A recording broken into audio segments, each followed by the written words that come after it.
A cirurgia foi um sucesso. Emma e Charles comentam sobre a realização, o possível reconhecimento e a fortuna que devem receber em breve. Só que não.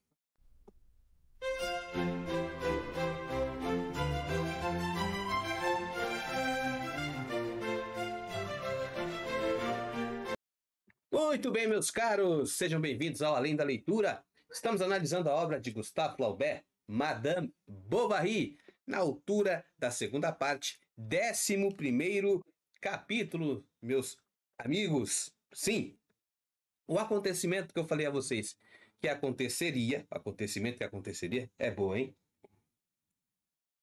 Chegou a hora de falarmos sobre esse capítulo 11, que traz mais uma virada de chave no romance.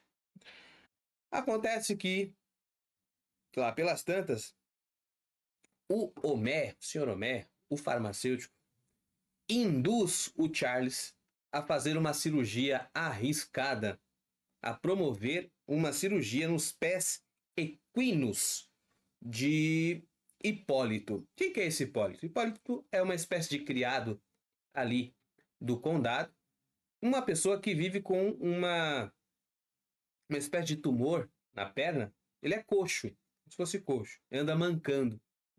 Só que ele conviveu a sua vida inteira com aquela deformidade. E vocês sabem que o Homé, esse farmacêutico, é um cara cético, é um sujeito que cultua a ciência, é um sujeito que aposta todas as suas fichas e as fichas dos outros na mamãe, na deusa ciência, no conhecimento. Ele é um positivista, na melhor acepção do termo, e na pior também. É o sujeito que se esqueceu de Deus, que acredita que as coisas podem ser resolvidas pelos melhores, pelos cientistas, pelas pessoas mais preparadas, achando que elas podem dar soluções para tudo na vida, que a ciência responderia a todos os enigmas da vida humana. E nada mais propício do que operar um verdadeiro milagre científico, realizando a primeira cirurgia de pés equinos, era como era conhecido. Pois bem, este Hipólito é convencido por Homé a fazer esta cirurgia, e o próprio Homé convence também o Charles Bovary, que estava se cagando para fazer essa cirurgia, completamente cheio de medo. E aí a Emma vê ali uma oportunidade de fazer um nome, de ser reconhecido o nome Bovary, de ganhar as capas dos jornais, de adquirir uma fortuna, de adquirir um reconhecimento. Afinal de contas, uma cirurgia deste porte, naquela situação, tendo em vista aquela precariedade, poucos recursos, enfim, realmente, se o Charles conseguisse executar bem esta cirurgia, Yonville ia entrar para os anais da história da medicina, né? E o nome de Charles Bovary ultrapassaria aí os séculos. Juntamente com isso, a Emma Bovary também seria reconhecida, teria pompa, aquela coisa toda. E aí, meus caros, por um momento, ela diz que começa a ver Charles com outros olhos. Mas que olhos são esses? Nós já vamos descobrir. Ok? Celebridade rápida adquirida pelo operador. Emma vê a oportunidade de alavancar a carreira de Charles através dessa operação. Ela apenas desejava se apoiar em algo mais seguro que o amor. E que algo mais seguro é esse? É justamente o pomposo, o fantástico, a garbosidade que ela quer se apoiar, porque amor ela não sente por Charles. Ok? Tudo bem, Carlos se deixa convencer por Homé e por Emma. Deve operar um rapaz da estalagem, que é o Hipólito, que tem os pés tortos. E o Homé faz aquele discurso maravilhoso, não, em nome da ciência, em nome da humanidade, e pererei, pão duro. Falo por pura humanidade. Mentira. O que ele queria também era reconhecimento. Estava pouco se lixando aí para a saúde daquele pobre homem. Certo? Isso fica muito claro no parágrafo que o Flaubert nos descreve. Certo? Não entendia como o jovem recusava as bênçãos da ciência, tá vendo? O jovem ele reluta ali para fazer a cirurgia, afinal de contas tem medo de ficar sem os movimentos da perna de vez, né? Ele convivia com a sua doença, com a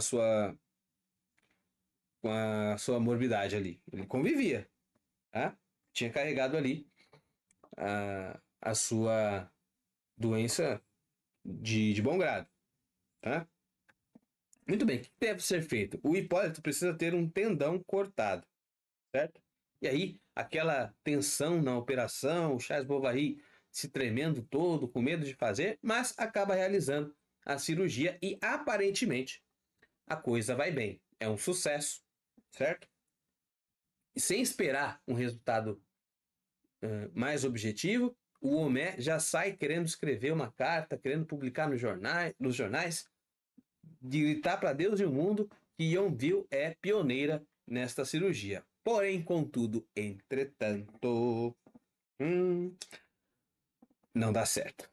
O rapaz começa a sentir fortes dores, a sua perna começa a ficar podre, gangrenar, de fato, começa a apodrecer tudo e, enfim, o Charles começa a ficar morrendo de medo de que ele possa ser processado, de que possa ser cassado a sua licença médica, enfim. E toda aquele orgulho, que não era amor que Emma estava sentindo, aquele orgulho que Emma havia projetado sobre Carlos, assim que ela descobre que a cirurgia não deu certo, que a coisa está fedendo literalmente, ela já começa a desprezar o marido. Palavra de Emma.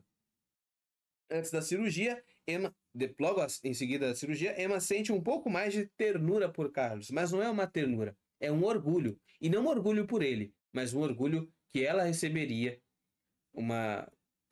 pelaquela cirurgia, por aquele resultado. Né? Começa a notar até os dentes do próprio homem.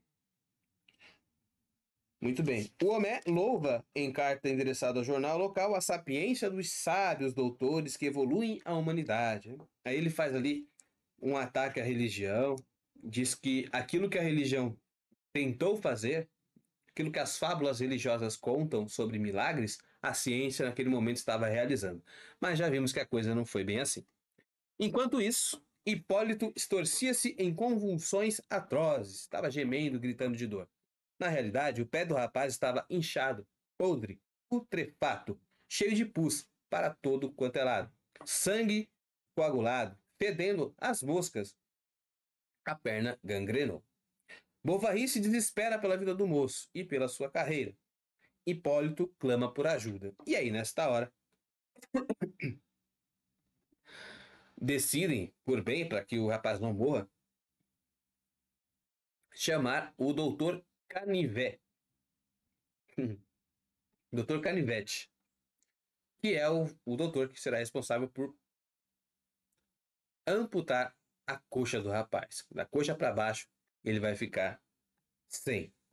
Ok? E aí o Bovary teme que o cara possa denunciá-lo, aquela coisa toda.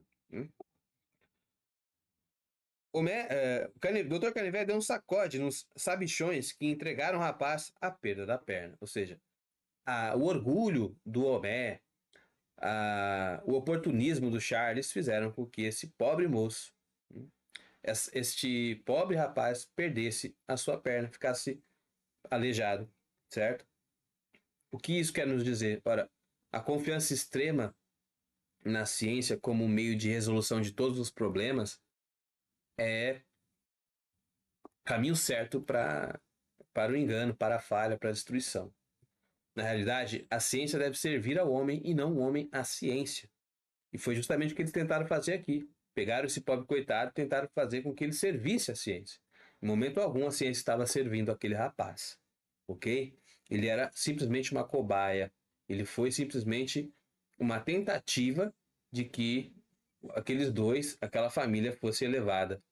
Né? Então, muito triste aqui. Hipólito definha, a podridão se alastra até o ventre, até que o canivete vai lá e decepa a perna do garoto. Dr. Canivet amputa a coxa do pobre escravo. Tal qual um general de guerra, Canivet opera um homem como quem lança o cutelo em uma mesa, em uma coxa de galinha. Foi assim que frio calculista. O Dr. Canivet opera ali como quem corta uma coxa de galinha. Então você vê como o homem, quando está a serviço da ciência, do jeito que estava aqui, entrega a ciência, ele foi operado como um nada. Ele é simplesmente uma cobaia. Enquanto Bovary padece as angústias de ter uma morte em seu currículo, Emma se sente humilhada por ter por marido um médico fracassado, lamentando-se por ter acreditado no sucesso do marido. A humilhação de ter imaginado que semelhante homem pudesse valer alguma coisa. Puxa vida, né? E aí, aquela frase do começo. Ela estava queria apoiar o seu amor em algo mais do que o amor. Ou seja, apoiado no orgulho, apoiado na vaidade. E tudo caiu por terra. Ela começa a humilhar cada vez mais o Charles, certo?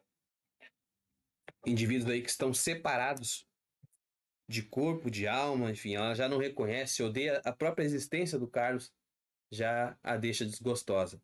Odeia Carlos, odeia a sua respiração, o que ele fala, o que ele não fala. A própria existência de Carlos já é um motivo de desgosto para Emma, certo?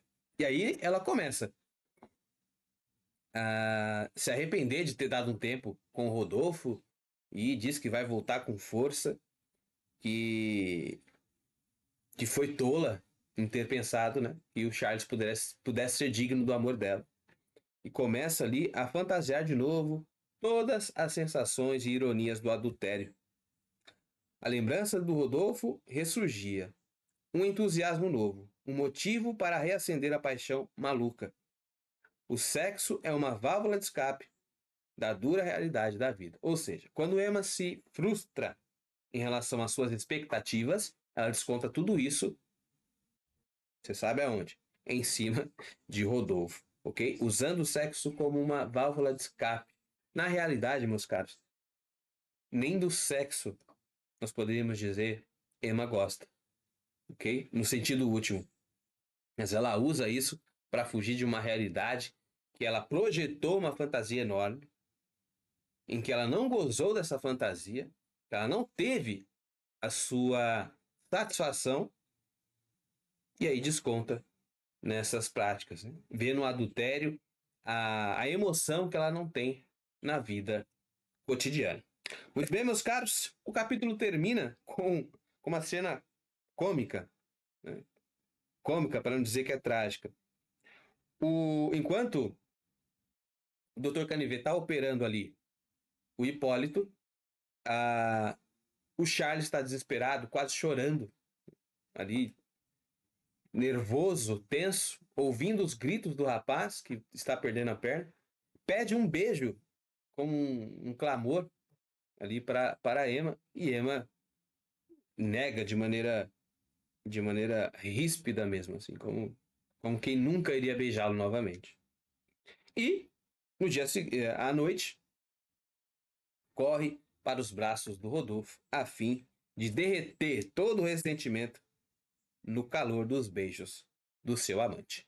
Muito bem, meus caros, este foi o 11º capítulo.